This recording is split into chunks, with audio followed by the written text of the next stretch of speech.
Hello, this is Martin Willis, your host, and welcome back to our new old time slot.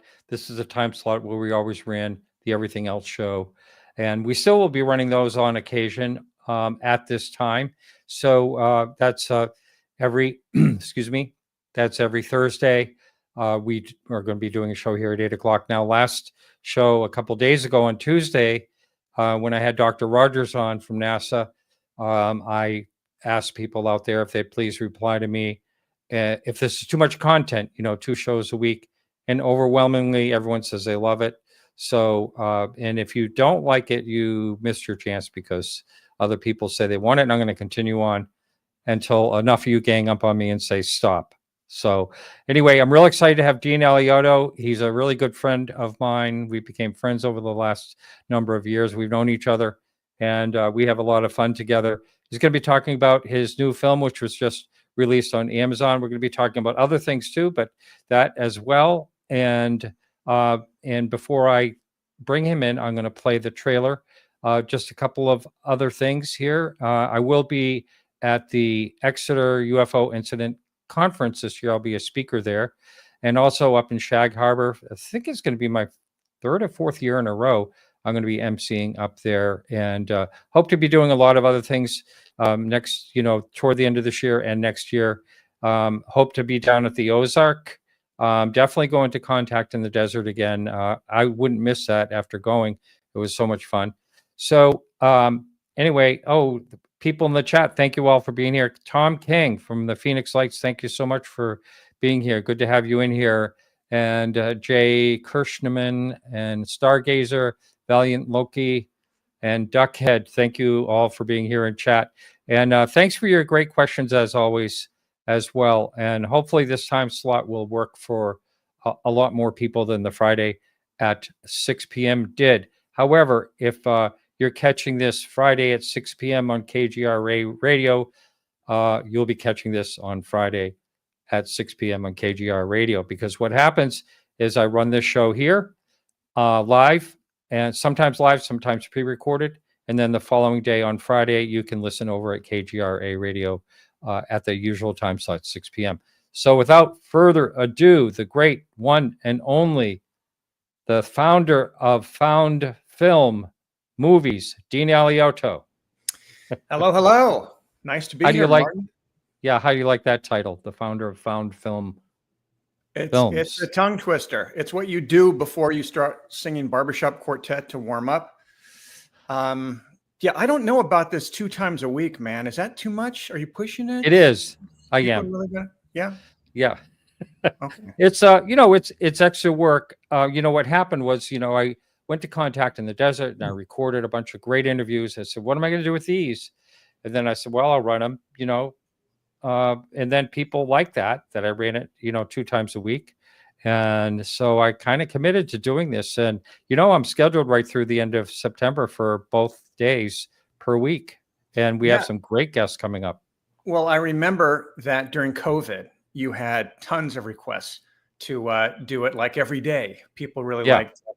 That's right. They wanted a place to escape. Reassurance, knowing that UFOs are still out there, even though, the pandemic and Yeah, that's right. The UFOs, they started it. Maybe. I don't know. Right. I'm trying to start a conspiracy here. So, you know what? I think I should play your trailer to your film, and then we'll chat a bit about that and a couple of other things. There's something we're going to speculate on a little later on that has to do with Bryce Zabel and Ross Coldhart. Okay. But for now, let's bring this in and get it going. And hang on just a moment. The Vatican has been studying extraterrestrials for a long time. There are usually a few reasons why non-human intelligence would want to interact with human intelligence. They may be just as curious as we would be about them. They may just be the ultimate intellectual, that they are so curious about who we are that they may even tamper with where we're going.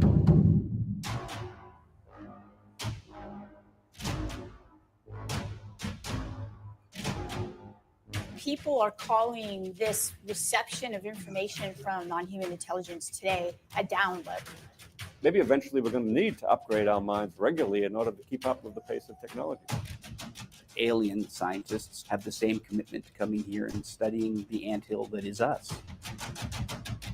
Americans would never be in an asymmetric war unless we were invaded by aliens. We need to think about that. Why are they coming here?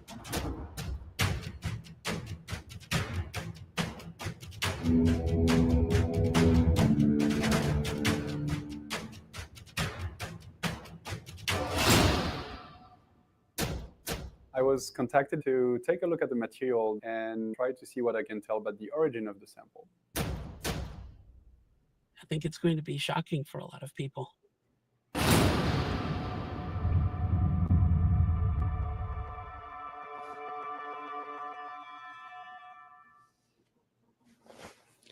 Wow. Where are we? Oh. Oh, sorry. I was. How did that ever happen? Yeah. Hang on just a second here. Are you listening? Are you hearing something in the background? I'm not. What are you hearing? Okay, I'm just trying to get rid of things. Maybe that's my Here heartbeat. we go. Yeah, here we go. Okay. Okay. Sorry about that. So yeah, I'm up what they call a Luddite, I guess. I'm a little technically challenged. So I had some other video was going off that followed after yours. But I'm glad you didn't hear it. But thanks so much. That's an awesome trailer. I got to see the screener, the screening you had out at Contact at the Desert. It was really great. And the most important thing is there's a guy that made his film debut. That Martin Willis. He was there in the film. That's right. About 3.5 seconds, I think it was. That was about 2 seconds too long. But you know, somehow right. the long director's cut got in there. But yeah. No, you drop a really nice line. Like it was a big moment. It was leading up to you because I think you're the last segment. It just happened to work in that little But yeah. Anyway, no, it was that was a great film, and I was surprised at the amount of people that were watching that and then just loved it. And that was a big crowd, and I dare say, James, I hope you're not listening, but I dare say that you had a bigger crowd than James Fox screening there. I don't want to get into a tit for tat with Mr. Fox, but I think the official count was no. I mean, it's I judge any screening by if people come up to you afterwards, and I had people plenty come up and say, "Hey, where do I see this?" Or I want to refer to a friend. Where do I see it? And I'm like, "Hey, do you have Apple TV?" And they're like, "No." And I'm like, "Okay, so it's all about Amazon. So we got to get it on Amazon." And they're like, "Yeah, well, here's a little bit of news that we're dropping tonight." Amazon. Wait a minute, I don't have a drum roll thing, but anyway, go ahead. I'll do my own. Yeah. Amazon has decided to curate out the bulk of their UFO and alien content and some paranormal as well. I'm not sure why that is the case. Maybe it's because a whole bunch of people are just using AI and kicking out these documentaries once a month or twice a month. And so there's too much. And so they don't want anything that has to do with aliens on the artwork, or in the title. So if you're on Apple TV, you can see the Alien Perspective Part 2, which is the trailer we just showed. However, for Amazon friendly folks like myself, it is Life Beyond Earth. So we had to change the title and had to change the artwork. It's ridiculous. But if you go to alienperspectivemovie.com, Alien Perspective Movie, there's links that go directly there. So that cuts it all out. But just know that that Life Beyond Earth, the trailer you just shown again, is the follow-up to the Alien Perspective. Right. And let's see, so that'll be down. I do believe it's in the text and show notes. And so I've known you for all these years, and you worked hard. You worked for quite a while on that particular film. How long did it, what was that? 2 or 3 years on that? Something like that? Keep going. 4 years? Keep going. Was it really? Was Yeah. it really longer? Wow. 7 years. That was 7 years 7 years? 7 years in Tibet, but I was 7 years in the rabbit hole. Wow. I had a little bit of hubris about it because I'd done 1 and 2 hour specials for cable and TV before, and I thought, there you go. I thought, well, no problem. I'm going to bang out this documentary in 9 months, and I'll do 15 interviews, and I'll be done. But I care too much about the phenomenon, and the problem with that is that it starts to control you, almost literally, where you start to say, all right, well, I went to NASA. I didn't get the answers that I needed. That's weird.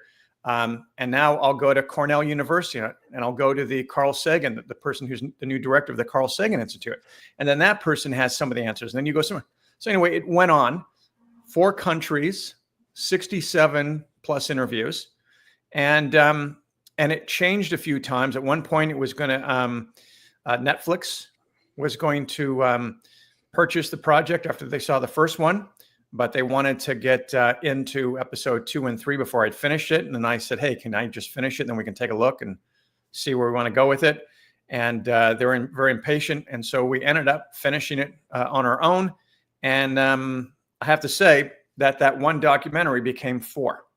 So we have the first one that dropped in January, which is Alien Perspective. Then there's Life Beyond Earth. And then after that, there is The Experiencers. And that is, I'm aspiring to make what I hope will be close to the definitive movie on The Experiencers.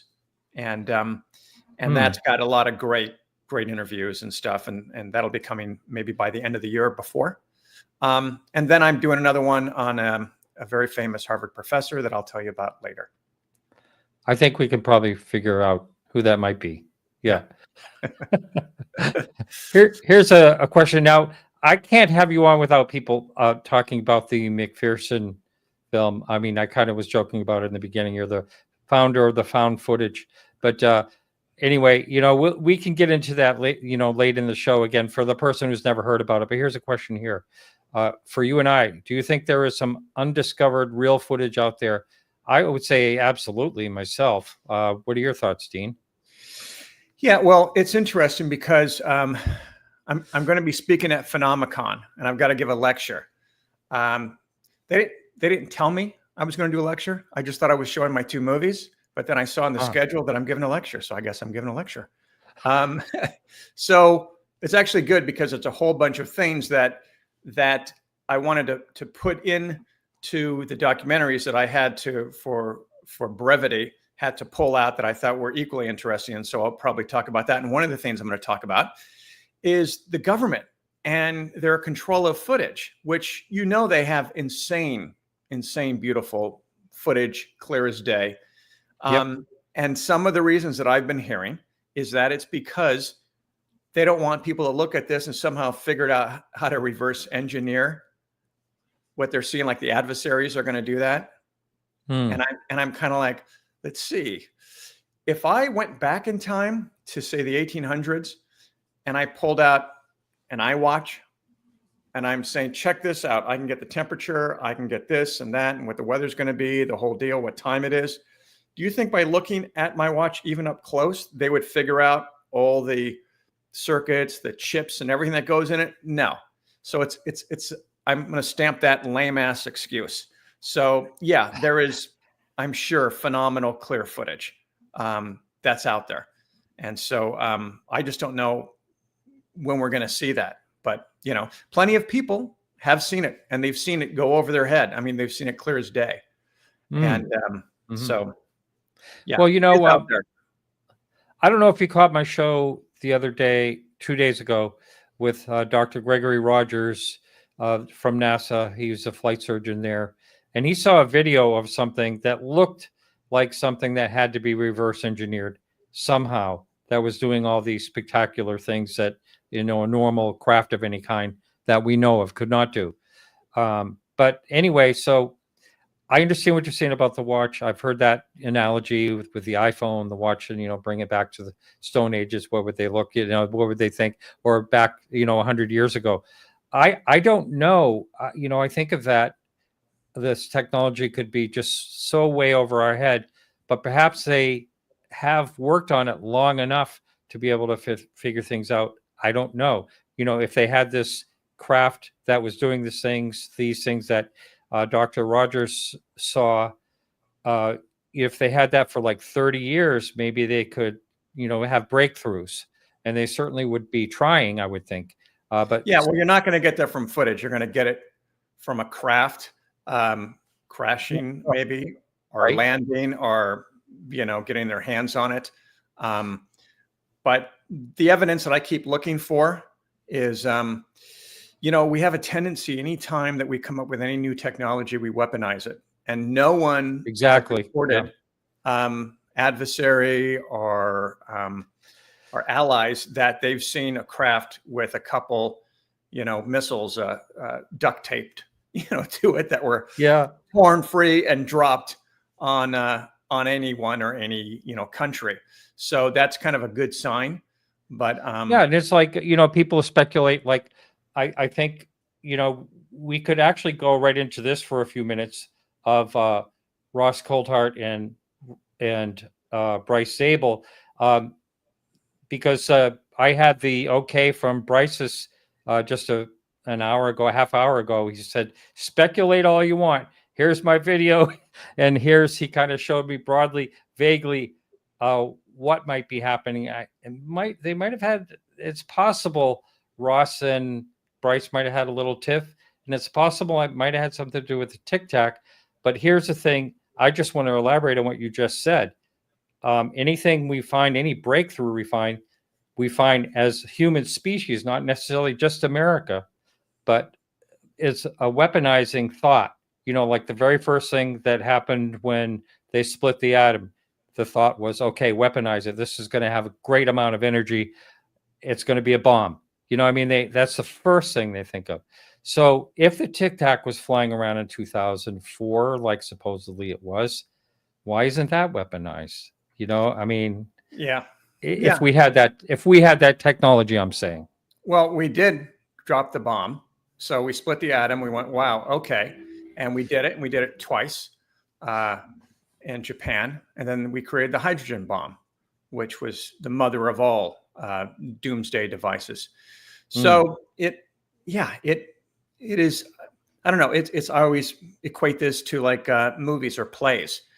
If you show the gun in the first act, you got to use it in the third.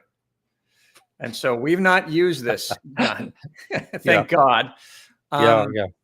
But that opens up a whole can of worms. If we do have it, what are we doing? And the thing that I kind of bump against when it comes to the two theories on this, and I'm always agnostic, me. I'm like, all right, everything's on the table, or on the plate, is that if we have these crafts that are flying around and are doing these things, would we really break it out and do dogfighting, simulated dogfighting with Top Gun, with a Top Gun commander? What would be the purpose of that when if we wanted to test it, we would just grab someone who's been read into the program and say, go at it, have at it. Because that's what Fravor was doing. That whole excursion that day was to do, simulated fights, training, and for the other pilots. And so why wouldn't we do that? Why would it have to be something that's kept, quiet? And then also, if there's this other craft, which plays into the narrative here, that was submerged, that was underneath, how does that factor in? So there's a whole bunch of variables. And the thing that I always wonder, and again, I haven't spoke with Bryce yet, or excuse me, with Ross yet about this, and I'm really keen to do that. But my feeling is that I'm having trouble making that leap as to why they would do this big song and dance with these jet fighters, and they would do all these things, pop here, disappear, and pop over here. I need to understand what the whole purpose of that was, because in doing that, this is going to get reported. whether it lies buried for a while, at some point it's going to get reported. So it's really letting the genie out of the bottle. So there's a few things that I need to understand what the reasons were, motivation wise. Right. And, I mean, one of the things that comes to mind when I brought up that topic to Kevin Day about a year ago or so, that what if it was, our military, that what if it was our government running tests? He got really angry about it. And he said that would be, then I have a lawsuit. He was like thinking that if they did that without letting us know and put us in danger, it just would be impossible. He couldn't fathom that they would do it. Yeah, But, I've got Travis Walton in the Experiencers documentary, and he said to me, and it's in the movie, he said, everyone's coming up to me constantly and telling me that they have it all figured out and they know what it is. Yeah, right. Yeah. He says, I'm quoting him, he says, I don't think we do. And he says, and that's on purpose. Interesting. Yeah. That's quite a statement. Yeah. All right, I'm going to play this clip from Bryce right this minute here. Let's see.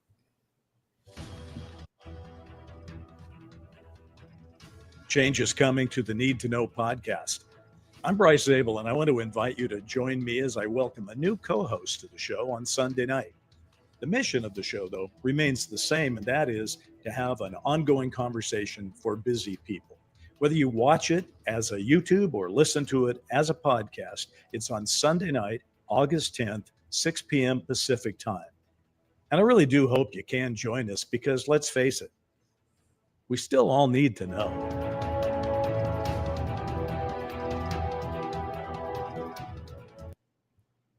Mysterious.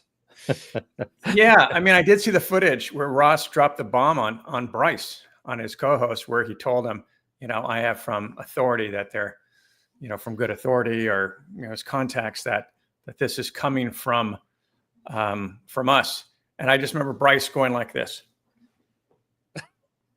He had his glasses out, and it was a statement with the glasses, and maybe you can read everything into that.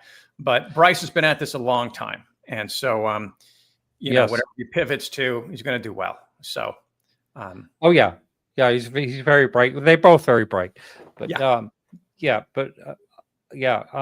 going to do really well. He always, like you said, he always does. And this podcast thing was fairly new for him. And I was out visiting with him at his beautiful home in California, and he asked me.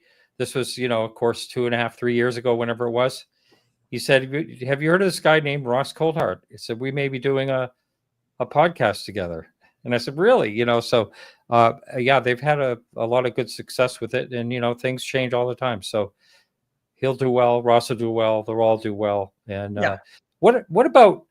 I was on Dave Scott's show the other night he's out in, Canada, the West Coast. And so it was like middle of the night for me. So it was hard to remember everything. But he said, what do you think about all this UFO information being shotgun at us all of a sudden, like all this stuff coming at us all at once? And I do feel that way. I feel like there's, I don't know. I'm still working, semi-retired, but still working hard, and it's hard for me to keep up with everything. I have great people like Jack helps me with a lot of information.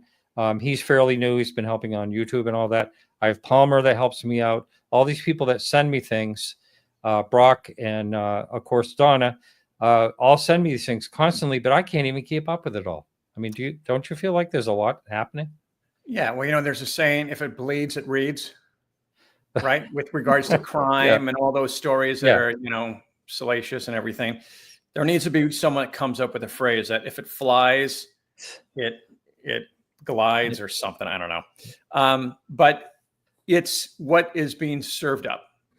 And so when you and I got into this, or, when your audience, when we were all kids, it was always relegated. UFOs was always relegated to that, kind of weird fringe nerdy thing. And then when, 2000, well, actually there's three things that affected, if I'm going to chart this out, and I'm just talking out of my butt. But first you have the 50s, right? When 1947, when it's mentioned about the flying saucer, which actually wasn't a saucer looking thing. It was actually more of a, whatever. Moving forward, it takes Hollywood a few years to figure this out. Oh, that's kind of cool. Flying saucers, Martians, that's cool. And then so Hollywood starts making movies. So in the 50s, you get all these movies about UFOs and flying saucers and aliens and little green men. Then that kind of goes and comes. And then you have the 70s and you got Spielberg in the 80s, again, with Spielberg. Close Encounters, Third Kind, and E.T. And it brings this, out again. And then you've got these great, these great people coming out in the 80s and 90s, from, Whitley Strieber to Dr. John Mack and David Jacobs and all these people coming out. So that has that wave. And then you have that ridiculous show with Mike Farrell, UFO cover-up, whatever it was. And then you got Richard Doty, who was there in disguise. Yeah, whatever. And then 2017 rolls in rather. And this footage comes out and something happens for the first time, which is the Navy comes out, the government, if you will, comes out and says, yes, these are real. That changes everything. I mean, from Stephen Colbert to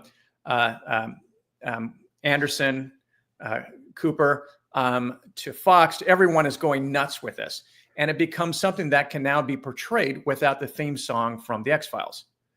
So a whole new generation jumps on board with perfect timing, because we've got the podcasters and the influencers who are coming up. And guess what? This is really exciting for them.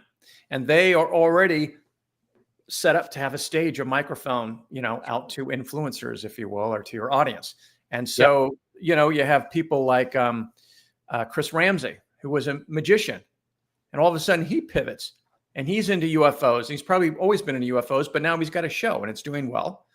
And everyone else. So I think that we're getting bombarded because it's a generational thing that is spanning these generations. And in filmmaking terms, it's a 4-quadrant type market where you're getting the older, younger, the people who like sci-fi, who like documentaries. It's a huge, shotgun to the face, like you said. And so the thing is, it continues going. And then let's throw in some U.S. congressional hearings for good measure. Yeah.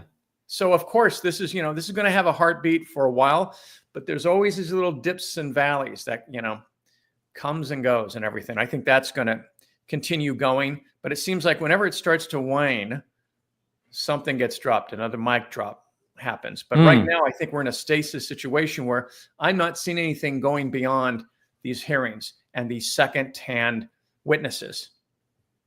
Well, there was I want to say his name was Matt Brown.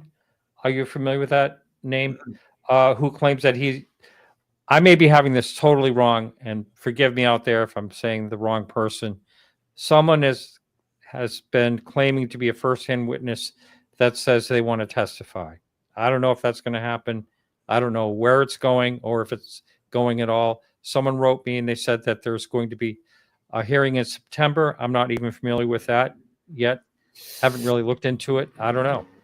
Yeah. I have Jim Peniston. He's in both of these documentaries because there was some information that was given in part one and other in the follow-up movie. And the dream scenario is I want someone who's an official. I want someone whose job it is to protect, an Air Force base, who has a pretty good idea of discriminating between, a Cessna and, Boeing 747 or a UFO.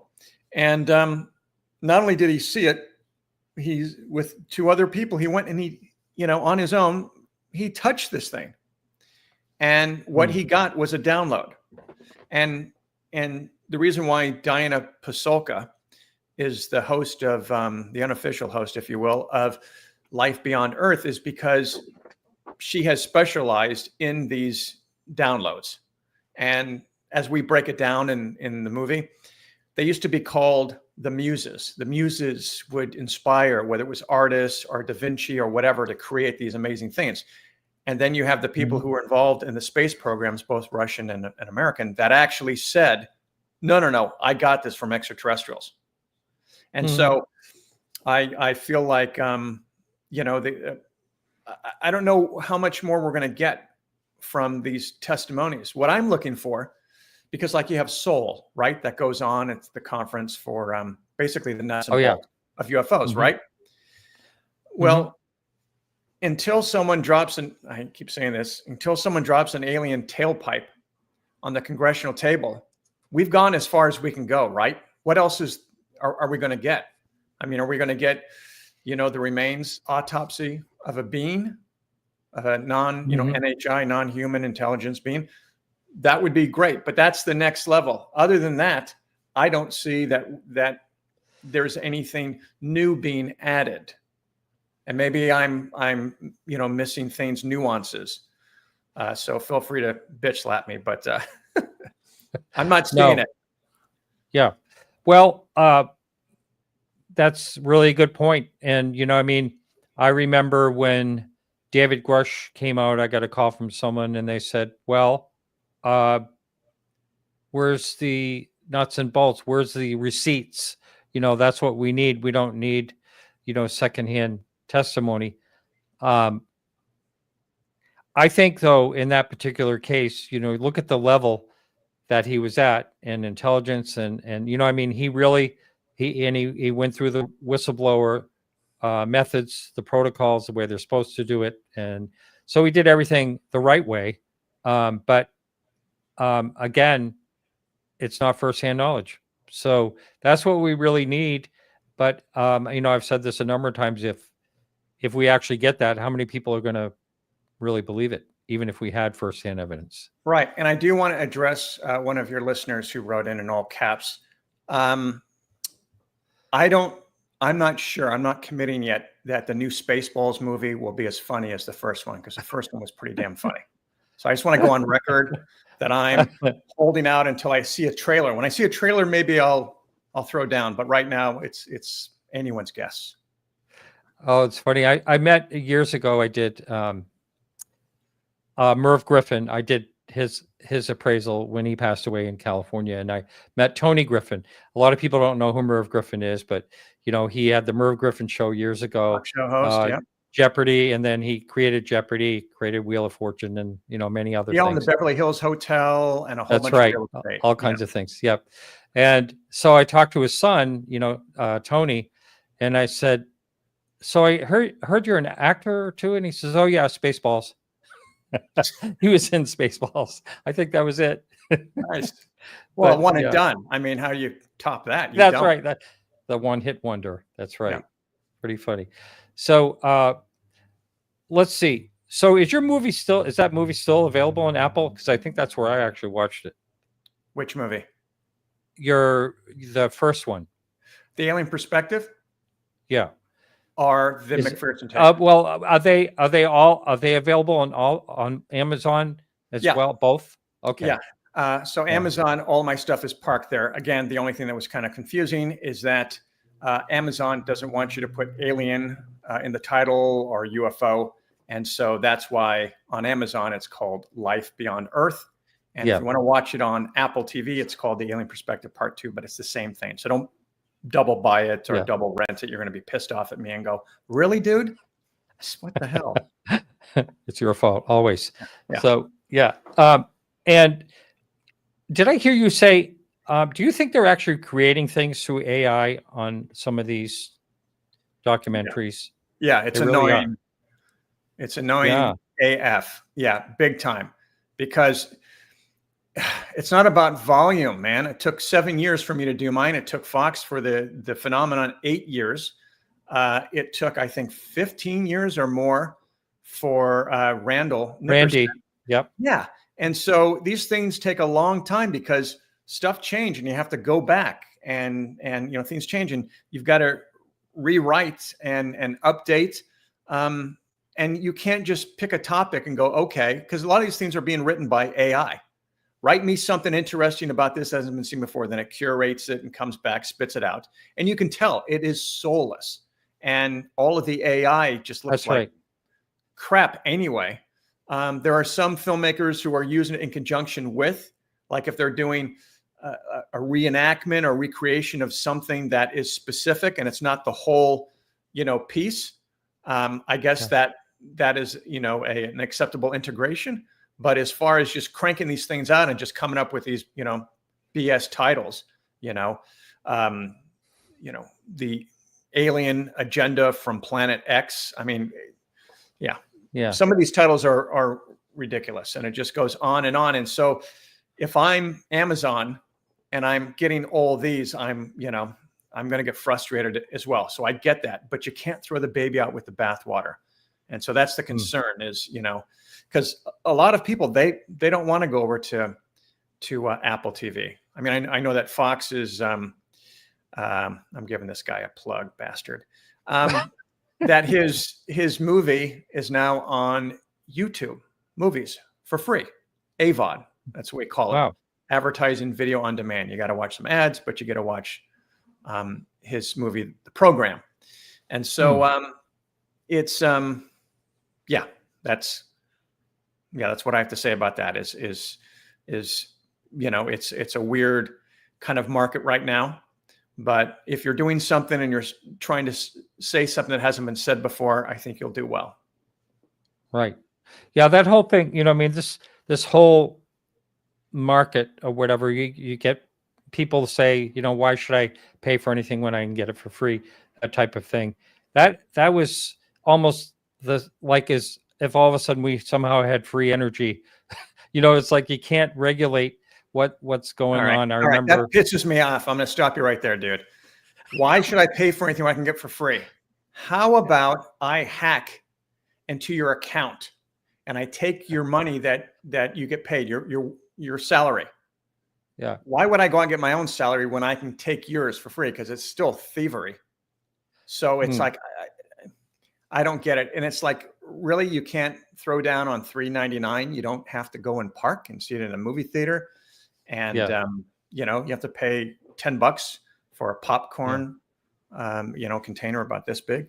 No, that's always unfortunately going to be there. But, it is what it is. A couple of days ago, I was accused in an open forum of, clickbait and, doing things to make money and all that. But, I've been doing this for 14 years, coming up on 14 years now.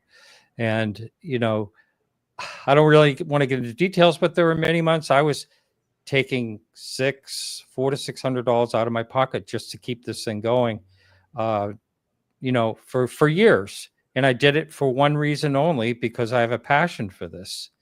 And I think it's fascinating and interesting. And that's what's kept me going. And so now there's a couple ads running, things get paid for. I get to, I can go places like Contact in the Desert and things like that. And I do appreciate any of the help that any of the patrons give me in any which way, and advertising helps with. I do appreciate that. But, I don't do it for that. That's not what I'm doing it for. I do it because I love the mystery. Yeah.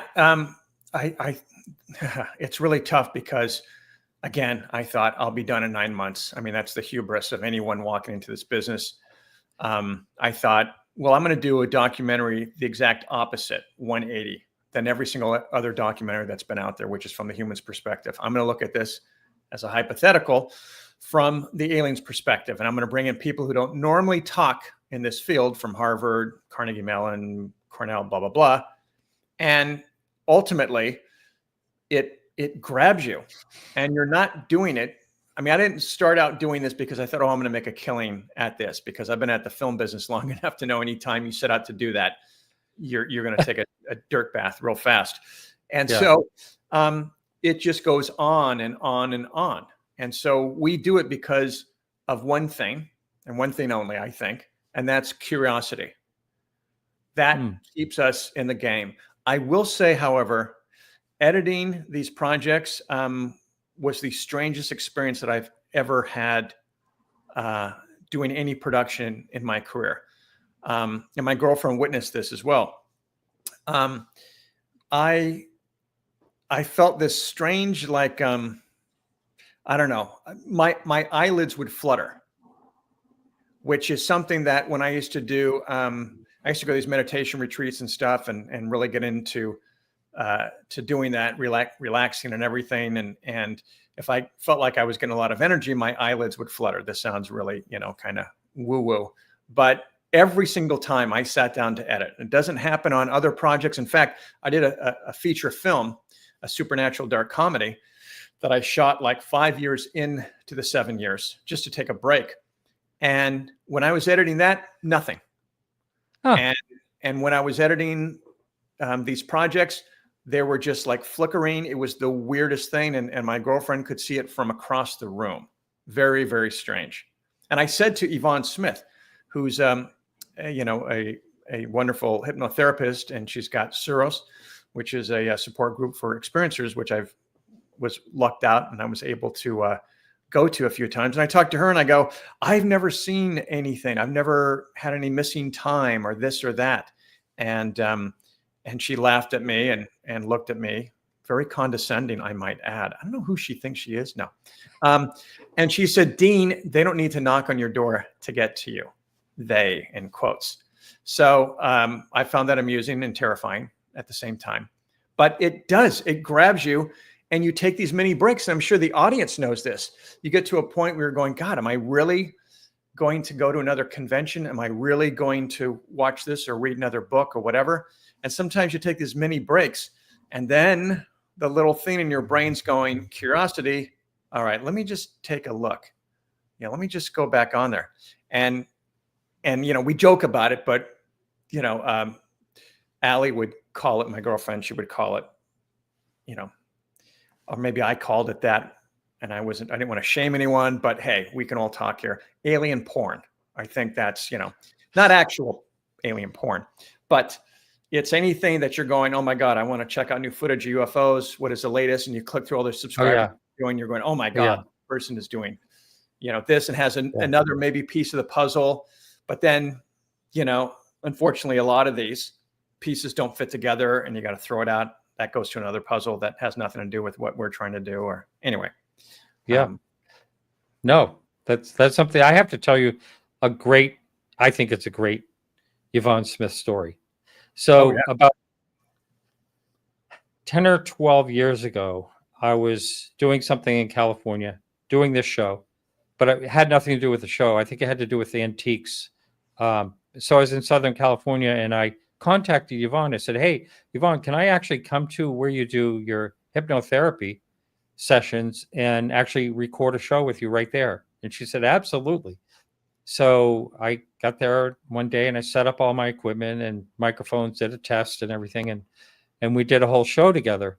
And, I fly back to, where was I at the time? Yeah, New England. Fly back to New England. And I go to edit. This was before I was doing them live. And I went to edit, and there was a sound like Native American chanting. Hey, hey, hey, hey, that drowned out everything. You could just barely hear her and I talk. Wow. Through the whole thing, from the start to the end. There was nothing on my computer at the time. I think I had like a recording system or something. There was nothing that I could figure out that did it. And I called her up and I told her, and she goes, oh, that's not surprising at all. Yeah. So, Yvonne has seen some wild stuff. So, yeah.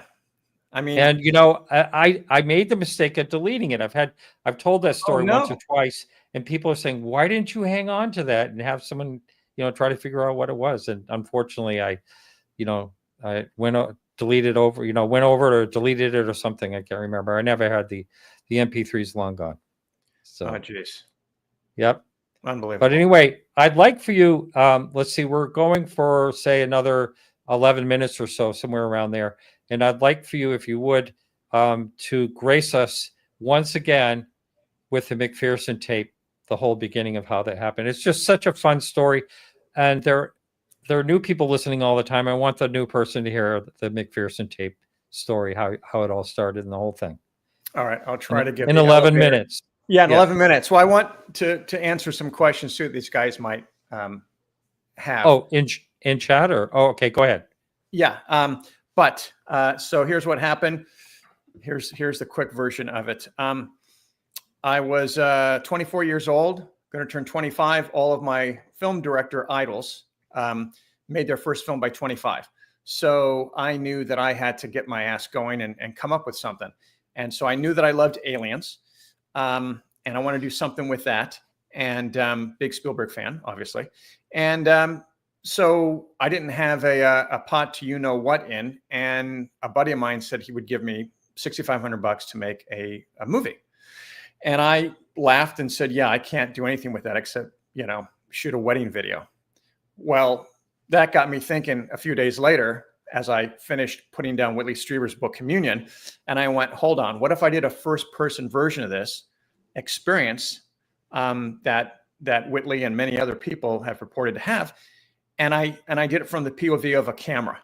And so we shot this thing in 1988, came out in 83, and it was a family that gets abducted in a house in the woods, all in one night. Wait a minute.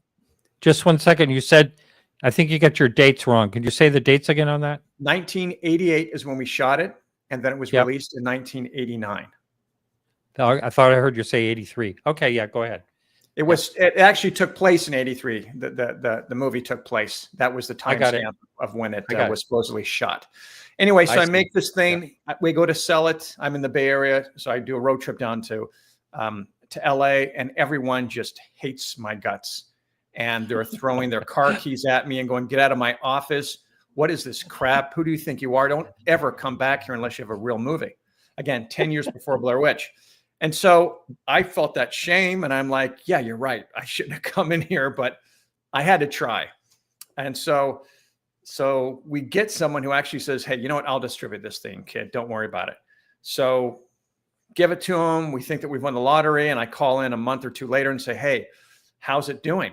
How's the film? And he goes, oh, it's on fire, like up. And I'm like, oh, that's great. What does that mean? How many units VHS at the time? And he goes, no, it's up in fire, like in flames.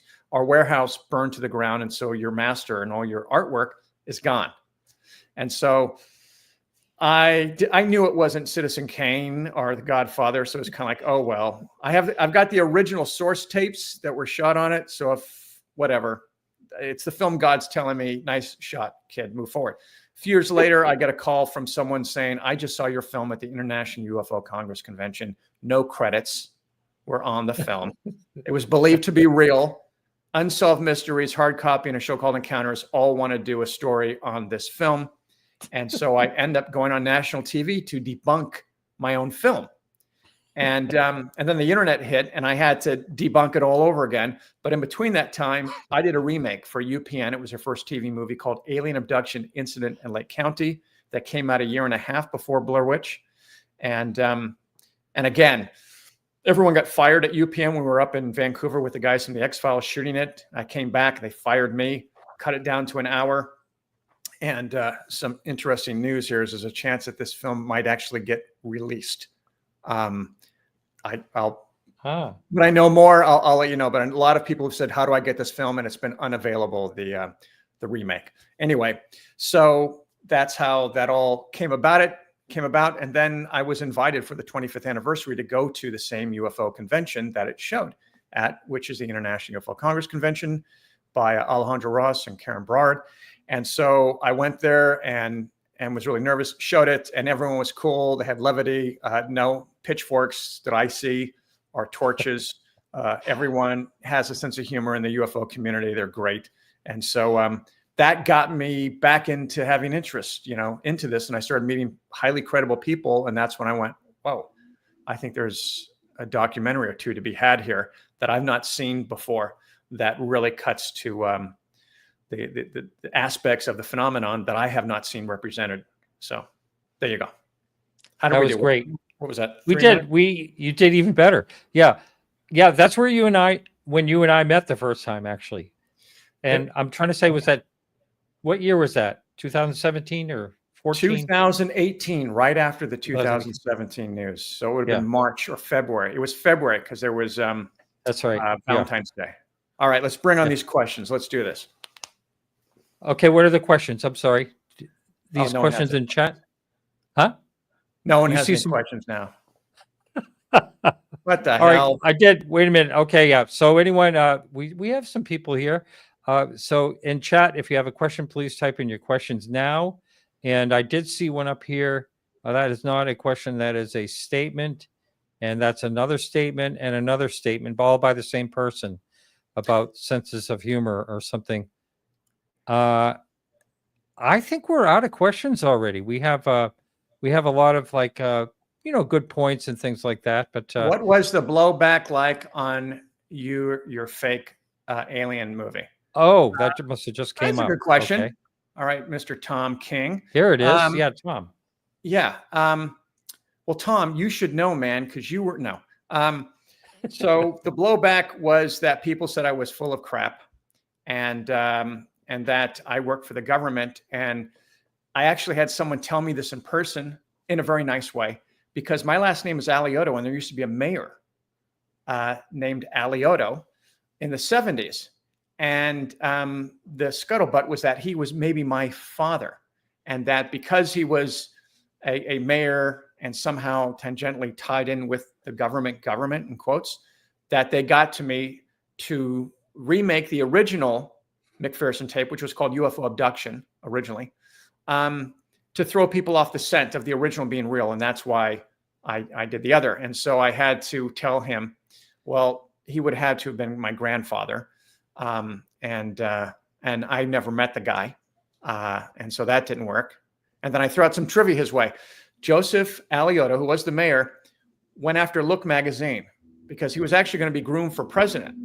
And Look magazine came out and said, because Look magazine wasn't doing very well, so they started doing more exploitive crap reporting. And they came out and said that Joe Alioto was tied in with the mafia. And so he sued them. And Look magazine is the same one that reported Jackie Gleason's wife. She said in Look magazine that Jackie Gleason had seen some bodies and stuff with Nixon. That's a whole other story. In Florida. Anyway, yeah. He beat the crap out of them in court and won a huge settlement. And Look magazine went bye-bye.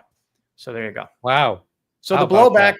hasn't been lasting, other than it's become this thing that people enjoy. And I do know that there's a bunch of high schoolers who take their buddies and they show them the original movie, and they don't tell them that it's real or not. And they videotape their reaction as they have these meltdowns.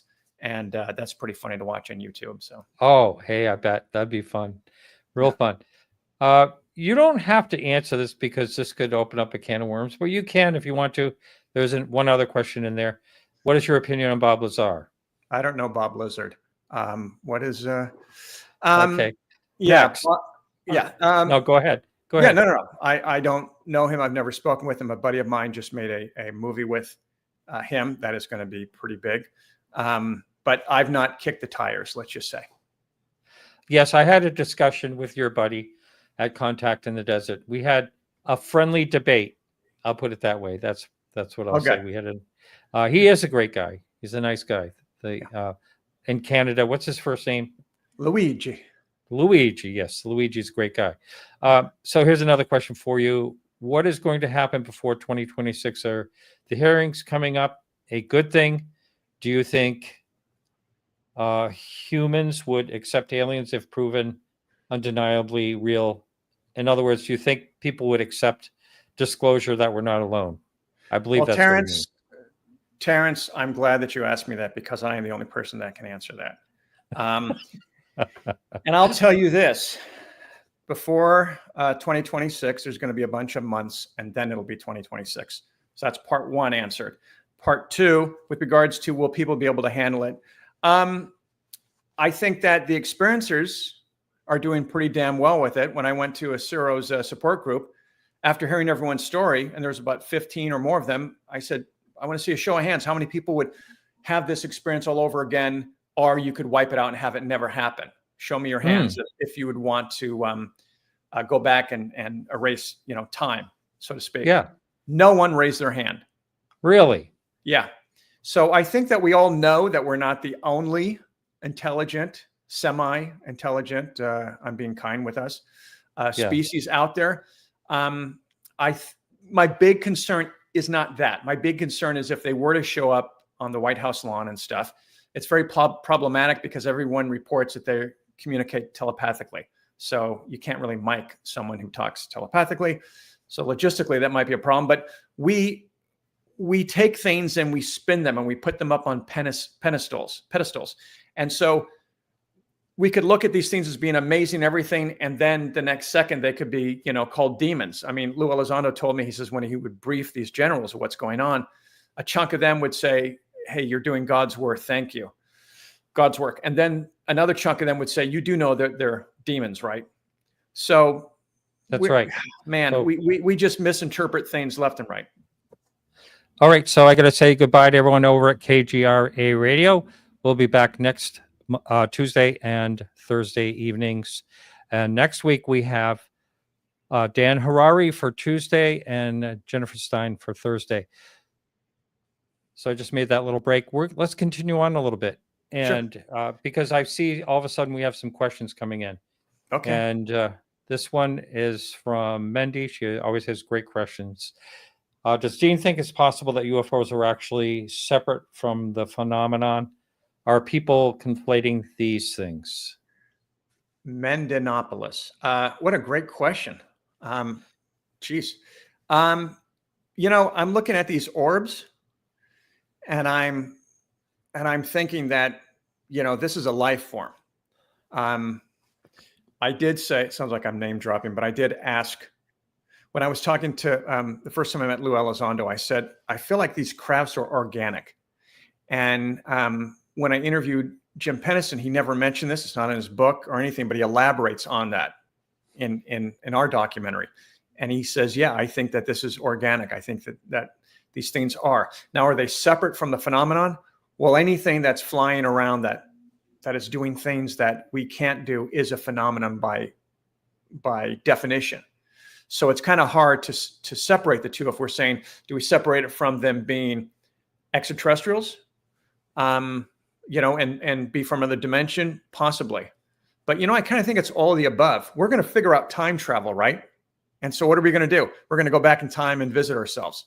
So that's got to be happening right now. So some of these, I would assume that would be the case. So unless our species doesn't last long enough to do that, very, very possibly going to. But it could be. I mentioned this to Dr. Michael Masters once. What if we do get wiped out, like we're almost on track to, or basically possibly on track to, and a new species involves? There's still plenty of time ahead of us before the sun swells up too big and we heat up too much and no life can exist. So what if another species evolves in the future that gets through the bottleneck and develops time travel, and they come back, and that's why they look like the Greys? And, I have another one for you. I have another theory for you. All right. If they're not from the future? What if they're from the past? Yeah. That could also make sense. I mean, if you look at it, there are certain types of dinosaurs that were around 60 million years before the big favorite dinosaurs, of Jurassic Park showed up. So there are sections in history that, could come and go, and we wouldn't even have any artifacts. It would have, broken down. And so we don't know, but we're on track not to do too well. We're on track to be wiping ourselves out, actually. Yeah, it seems like that. So just another perspective, because we think that, things like, say, for instance, the pyramids. Well, in around 20 million years, there'll be if erosion happens without them being protected, the pyramids would be completely gone.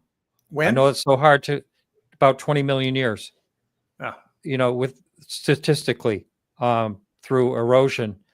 So that the reason I'm bringing that up is because, if you really want to think about these things, maybe there could have been species in the rearview mirror that had developed and are gone.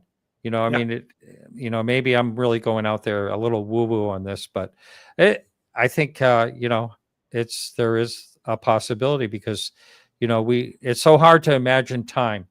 And, when you're talking billions of years and, just to try to figure all that out and what could exist and come back and be no signs of, the planet could vulcanize and, destroy all evidence of whatever it was and then start all over again. Those things could happen, I think. Yeah, I mean, if we get hit with another meteor or a few, asteroids, that'll do a lot of erasing of the blackboard. Yeah. Right. Okay, so I'm going to pop in a couple of these questions. Do you think Steven Spielberg has an inside track? No, I do not. Okay. I get asked that a lot. No, he doesn't have any more knowledge of than we do. And what I mean by that is, why would someone confide in a filmmaker? I mean, all of his stuff seems very intuitive, and so everyone makes that connection. It's easy to, but he's working with J. Allen Hynek, for God's sake, on Close Encounters. So that's why that's authentic, and other people before them. But he's only made a few films that are in that space. He made War of the Worlds, H.G. Wells, and that wasn't really kind of furthering any agenda other than just having fun and blowing crap up. Yeah. And now he's doing a new UFO film, so we'll see. But with regards to how that one turns out, but no, he doesn't have any. No filmmakers do. I've heard that before a million times, and I've not seen anything out there that that has been next level. And we go, oh wow, so that's what's actually going on. I mean, any idea that you and I have right now, and anyone else will have, chances are it's already been written about, novelized in amazing stories, or in sci-fi magazines and stuff, and in novels.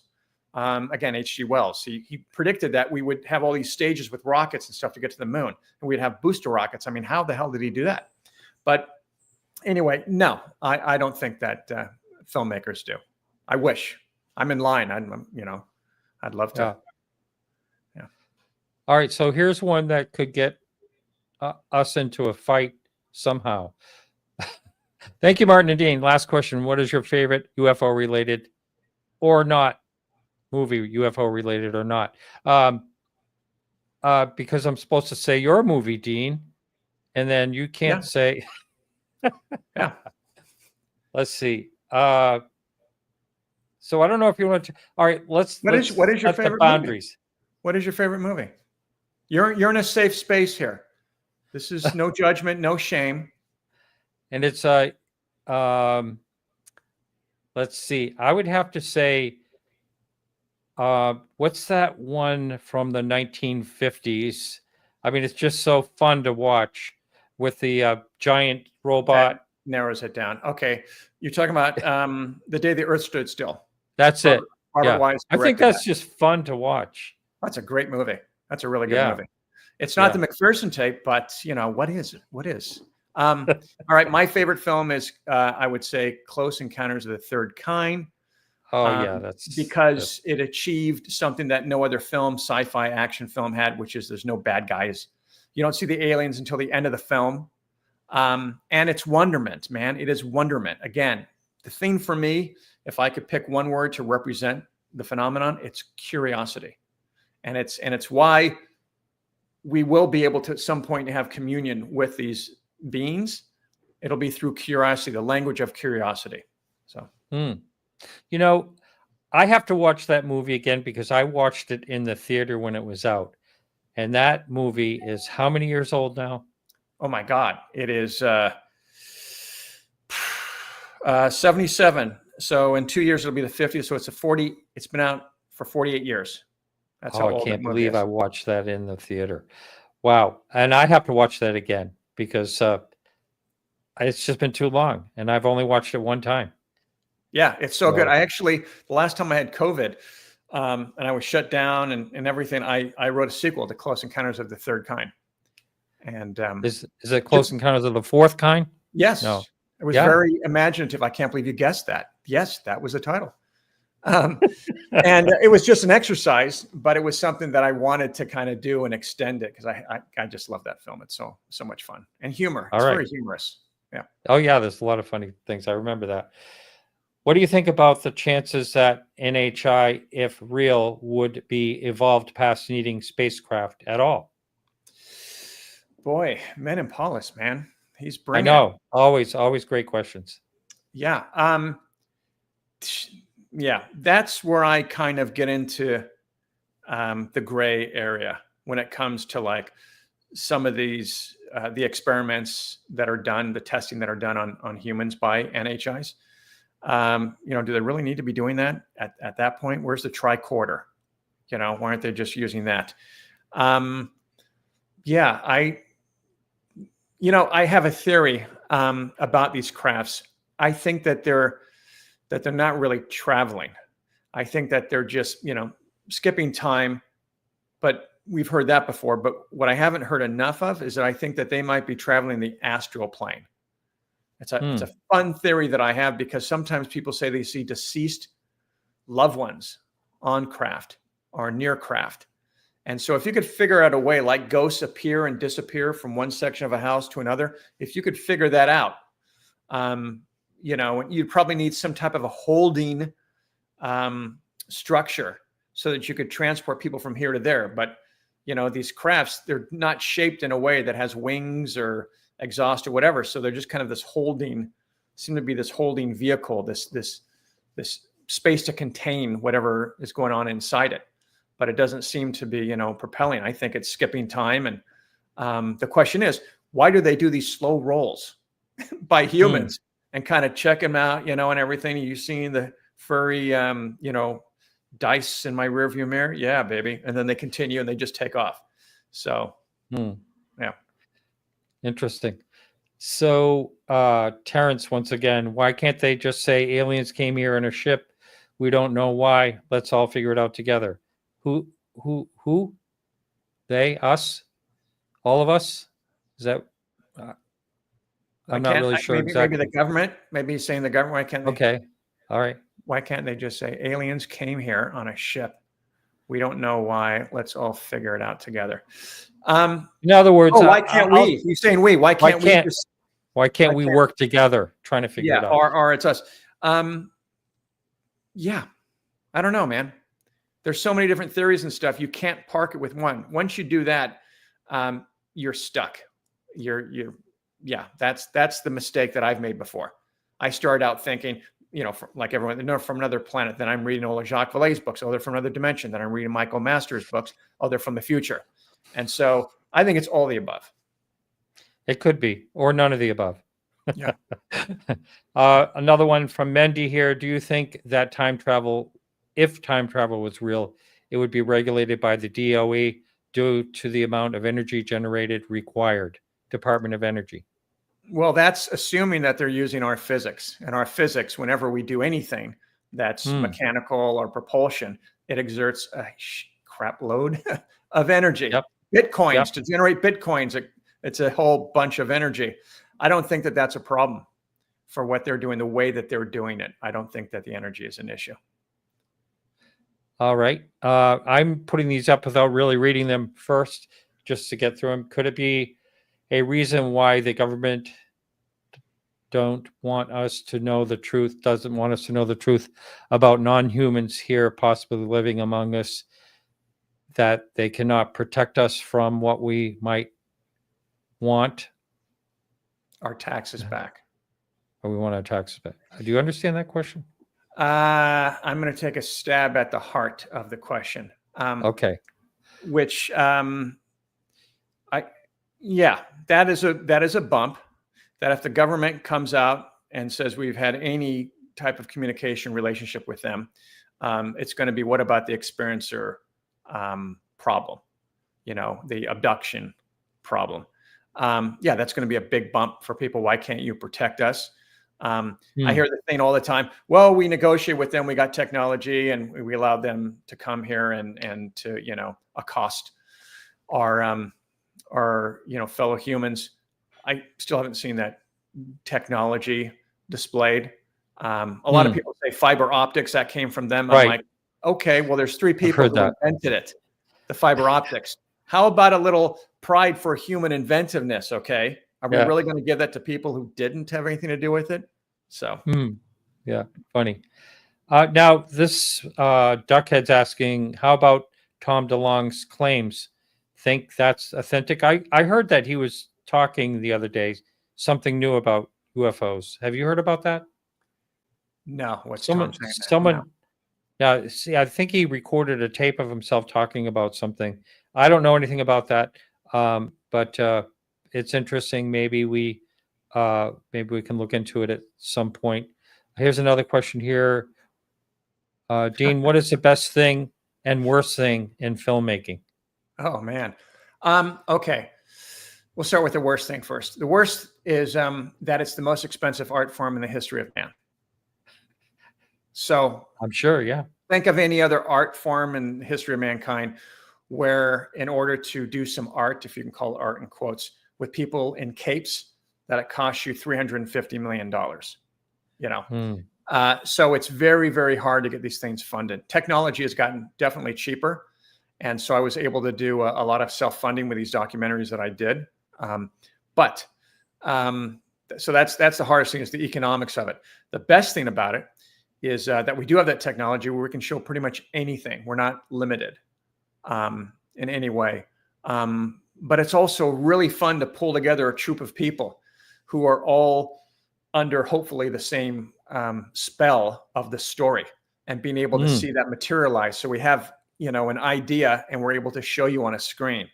That metamorphosis is pretty badass, and it still gets me excited and gets me up in the morning. Yeah.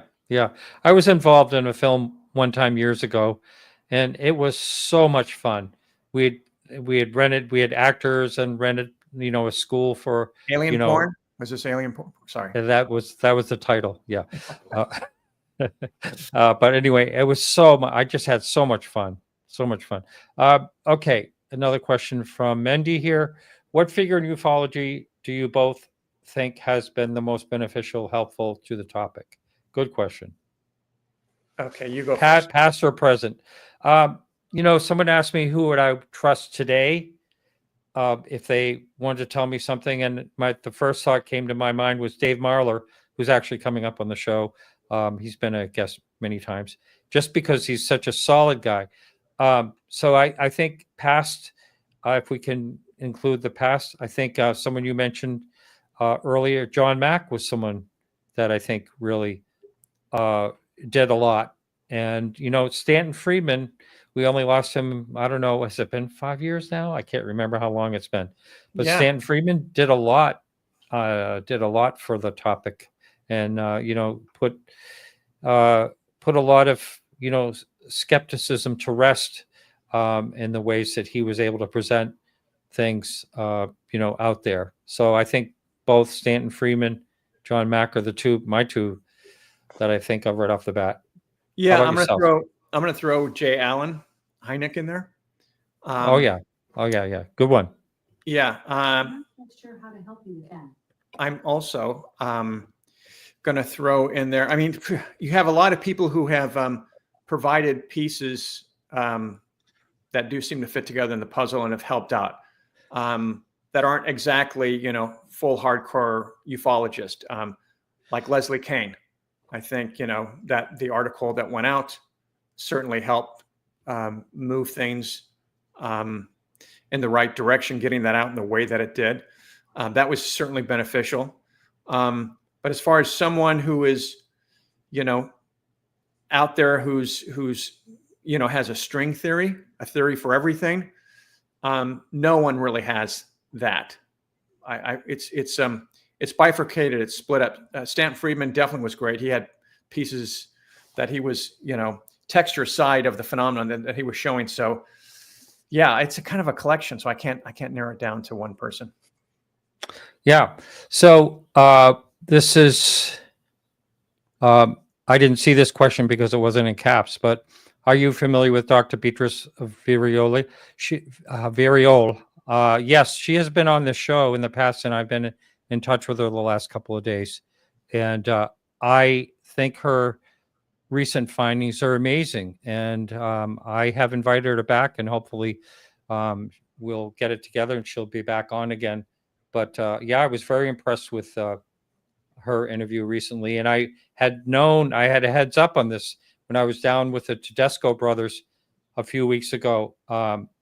Someone who was working with Beatrice was there. from Stockholm. He was from Stockholm, and he said, "Keep your eyes open. You're going to have a really big announcement in the next week or two." And that's really what Beatrice came out with, that these things were happening back in the 1950s. They're all on the plates, and they're not artifacts on the plates in the 50s. And they were geocentric, about 42,000 kilometers out from Earth. And they were also around during UFO events, atomic events, and things like that. Maybe some of it's coincidence, but for it to all happen together, it's quite a story. So hopefully we can get her on the show. Nice. Are you familiar with Beatrice? She makes hell of chocolate chip cookies. That's the only thing I know about her. No, she's a great scientist. Yeah, there are a lot of again, there are people who contribute in different ways and add to it. When someone is saying that something's going to be coming, or there are these events and stuff, that's a trend that has happened a lot with regards to, when the bombs were first being tested, people reported seeing these crafts and stuff.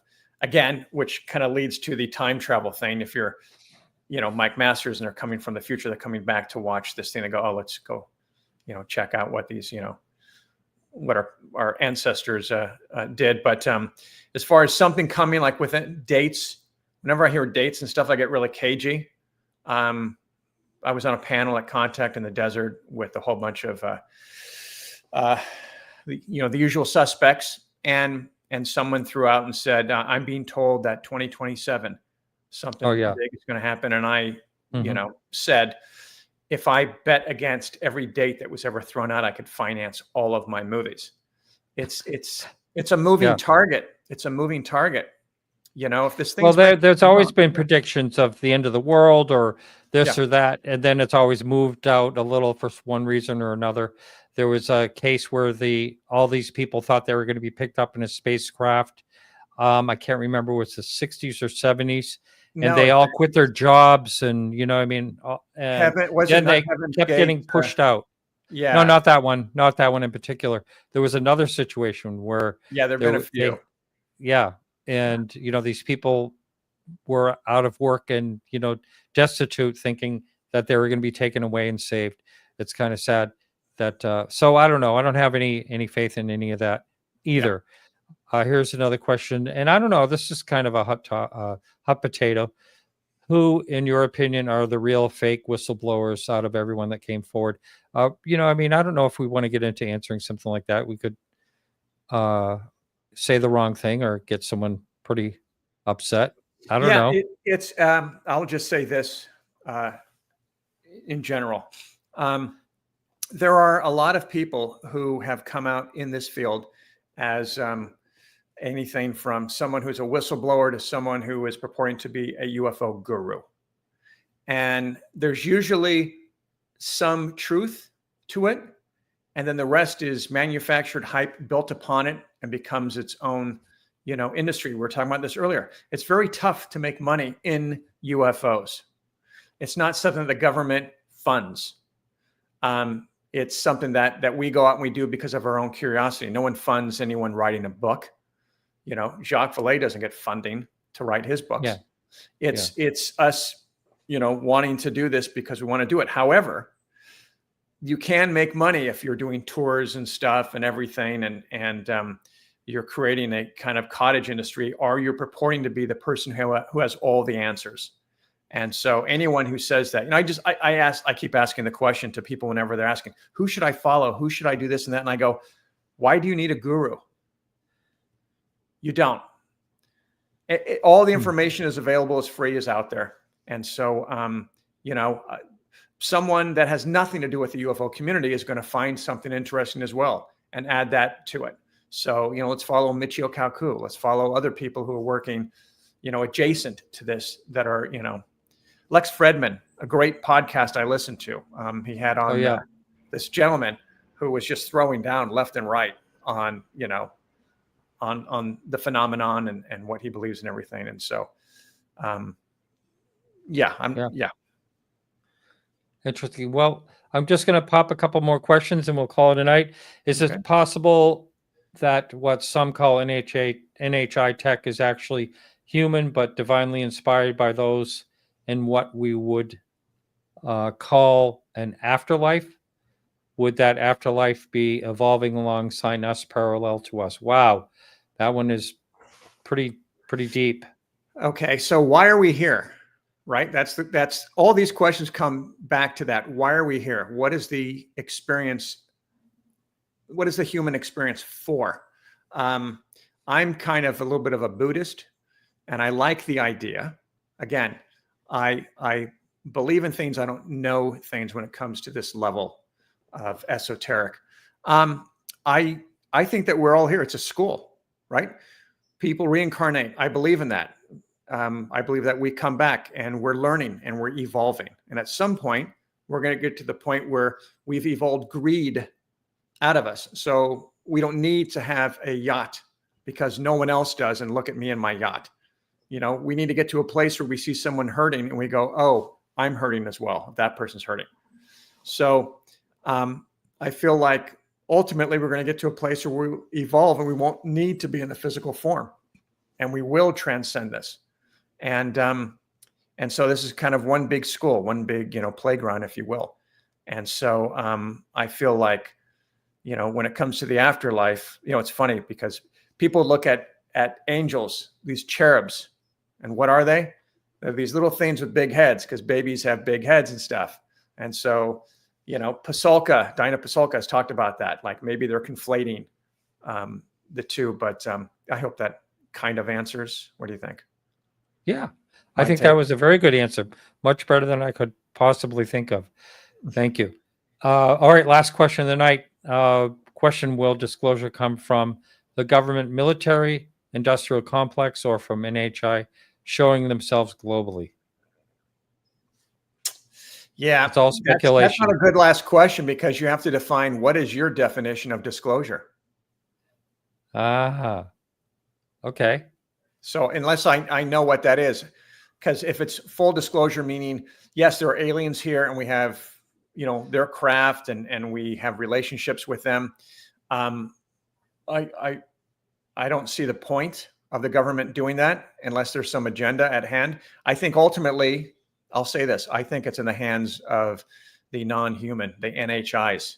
They run the show, man. They run it. If they want it to happen, it's going to happen. That's my feeling. Okay, so I'll put a last question up since that one was tough. Do you think that all of paranormal activity, UAPs, ghosts, etc., are many sides of the same coin, as it were? I think we like to look at life in general as like a stretch of fabric, and everyone has their version of what that fabric is, and if it's only one person's version, it's pretty boring.